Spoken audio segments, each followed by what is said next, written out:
Hey, Eric Fisher here from Beyond the To-Do List. This is a bonus trailer episode for the Raising the Bar podcast. It's a show for entrepreneurs and for anyone who wants to know about business or how to have a life while having a business, which is why I thought it might interest you. Again, it's called Raising the Bar with Alli and Michael. It's hosted by the siblings Alli Webb and Michael Landa. They speak to budding and successful business owners whose ideas they love. Alli started their business Dry Bar by driving herself around to homes in Los Angeles to give blowouts to clients, and then their business took off. Now, Dry Bar has over 100 stores across the country, and in their show, Alli and Michael share what it takes to risk everything on a great idea. They share things they're obsessed with, and they fight like brother and sister, so there's an entertainment factor to it all as well. Here's a preview of Raising the Bar with guest Sarah Michelle Gellar. And if you like it, while you're listening, go subscribe to Raising the Bar with Alli and Michael on Apple Podcasts or in your podcast listening app of choice. Enjoy. Okay, so Michael and I have our dad here, Philip Landau, in the studio with us today. Welcome, Dad. Hi, thank you. Nice to be here. So you got me here in this little room. I got a microphone in front of me. What are we doing here? What's the idea? So Alli and I wanted to start a podcast where we could talk to a bunch of different entrepreneurs, both successful moguls and people who are just getting started, and really hear their story and share our stories and impart some advice and wisdom on them from all the interesting stuff that we've learned over the past 8+ years at Dry Bar. Dad, have you ever actually listened to a podcast? I've never listened to a podcast. I've never even heard of a podcast before. Oh, well, it's a whole new world, and you're going to like it. You definitely have to listen to ours. From Wondery, I'm Alli Webb. And I'm Michael Landau. And this is Raising the Bar, a show by entrepreneurs and for entrepreneurs, or anyone thinking or dreaming about starting and growing a business. Michael and I started our business Dry Bar after my little mobile blow dry business took off. I went to Michael for advice and money, and being a bald guy, he was a bit skeptical at first. But I thought my little sister might be onto something. Now, 8 years later, we have over 100 locations and over 3,000 employees across the country. We'll be talking to a bunch of cool business owners, people who have already made it big, as well as folks that are just getting started. We're so excited that our first two guests will be Sarah Michelle Gellar, who, in addition to being a super accomplished actress, producer, and mama, is also the co-founder of an amazing company called Foodsters. and our dad, who not only raised us, but was a small business owner himself when we were growing up. Oh boy, this should be interesting. And it's fascinating to hear how even for someone like Sarah Michelle Gellar, starting a business is not easy. Here's our conversation with her now.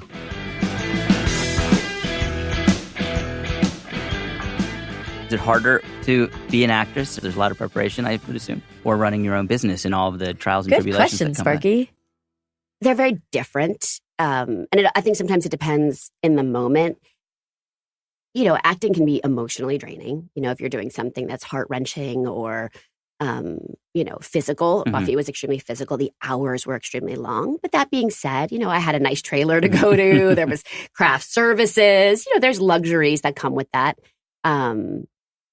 I think that this is a little bit more gut-wrenching in the fact that I'm putting it all out there, fail or succeed. You know, there's no... In film and television, every big actor has a movie that fails, a TV show that doesn't go, bad reviews, and it's just on to the next.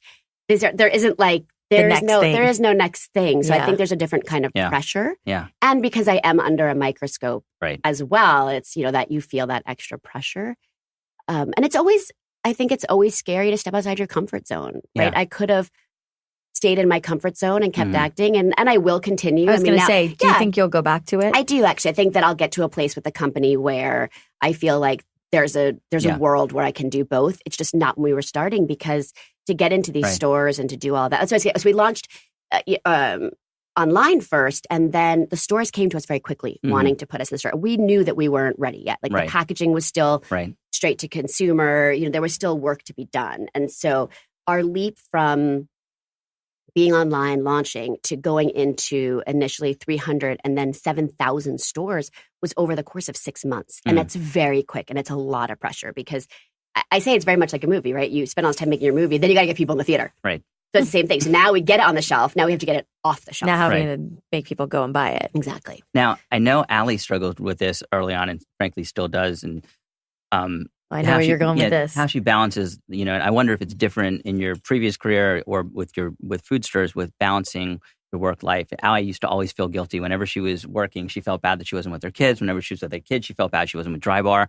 And I feel so bad for her. And I'm actually about to have my first baby right now, so I have a feeling any minute now. You look great considering. But it's so hard. It is. It's really hard. It's the question I get asked the most, like work-life balance. Well, the answer is there's no such fucking thing. Yeah, like there's just not. But the main thing that I do think you have to do is instead of doing that, instead of feeling guilty when you're home that you're not at Dry Bar, or feeling guilty when you're not home, is the reverse. Mm-hmm. You have to commit that when you are at Dry Bar, that is your focus, and that gets your attention. And that when you are home, you are this, Alli? present. I know. I say the same thing. I try to like make sure like I'm there for like the important big things for my kids, and I'm like really 100% there.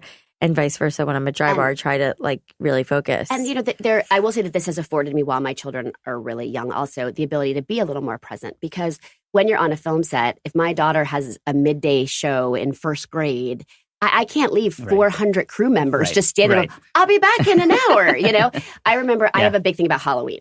Because even before I had kids, I always wanted to go trick or treat. But even now, when I had kids, I never wanted to miss that. And there's no way to finish your day on a television show or a movie in time to go, and especially for the crew. So I would always offer, from the time even before I had kids, I would just have Buffy, I would start at 3 a.m. in the morning on those days and say to people, here's our options, right? We can come in at 3 in the morning, and we can bang this out and get our full day done. And then you guys can go home and have trick-or-treating with your kids.